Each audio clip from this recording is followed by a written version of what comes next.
Ever wondered how we went from handwritten letters to our inboxes being flooded with promotions? What was the very first tool that marketers used to reach us online?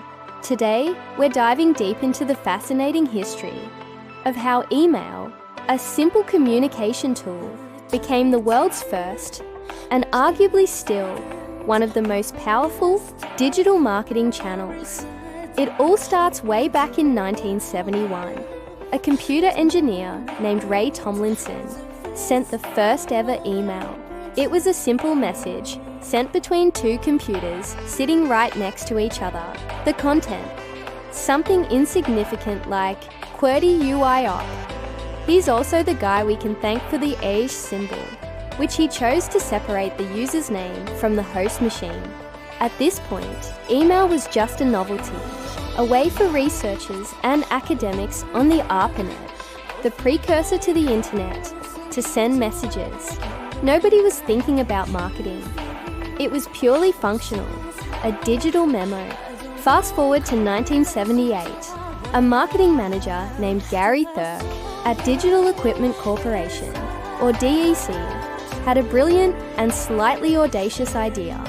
He had a new product to announce and wanted to reach as many potential customers on the West Coast as possible. The ARPANET directory had a few hundred email addresses. So, what did he do?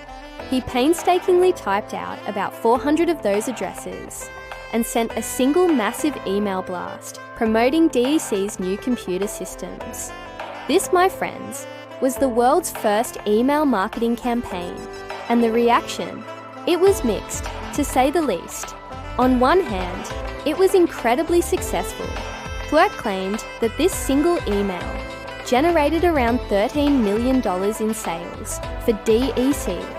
That's an insane return on investment for what was essentially a free message. It proved that you could directly reach a targeted audience with a commercial message and get a huge response. But on the other hand, a lot of people were not happy. They saw it as an intrusion, a misuse of a network that was meant for research and collaboration. The term spam hadn't been invented yet, but this was its ancestor. Gary Thuerk essentially became the father of both email marketing and spam in a single afternoon. This event sparked a debate that continues to this day. Where is the line between useful information and unwanted junk? Throughout the 1980s, email remained mostly in the realm of universities and government institutions. But as personal computers became more common, so did commercial online services like CompuServe and AOL.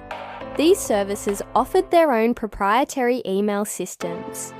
Bringing email to the masses for the first time, people could now chat with friends and family across the country instantly. It was revolutionary. Then came the 1990s, and everything changed with the birth of the World Wide Web. Suddenly, the internet wasn't just for geeks and academics anymore. Companies started building websites, and they needed a way to drive traffic to them. And what was the one tool everyone online already had? An email address. This is when email marketing really started to take shape. The first big innovation was the newsletter. Companies realized they could offer valuable content, articles, tips, industry news, and in exchange, people would willingly give them their email address. It was a win-win.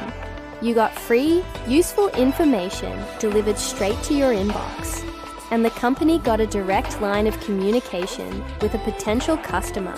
Think about it. Instead of broadcasting a message to everyone, like on TV or in a newspaper, you could now talk to people who had explicitly said, "Yes, I want to hear from you." This was a monumental shift. It was the birth of permission-based marketing. Hotmail launched in 1996, offering free web-based email accounts to anyone. This was a game changer. It untethered email from specific internet service providers. Now your email address was yours.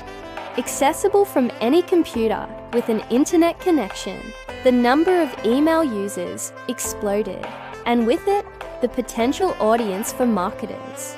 At the bottom of every Hotmail email was a little tagline: get your free private email at http://www.hotmail.com.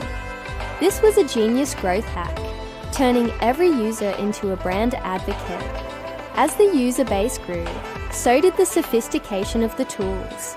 Companies like Constant Contact and MailChimp emerged in the early 2000s. They created platforms that made it easy for even small businesses to manage email lists, design professional-looking emails, and track their results. You could now see who opened your email, what links they clicked, and who unsubscribed. This data was a goldmine. Marketers could finally measure the effectiveness of their campaigns with incredible precision. They could test different subject lines, different offers, and different designs to see what worked best. This led to the concept of A/B testing, a cornerstone of digital marketing today. Email wasn't just a broadcast tool anymore.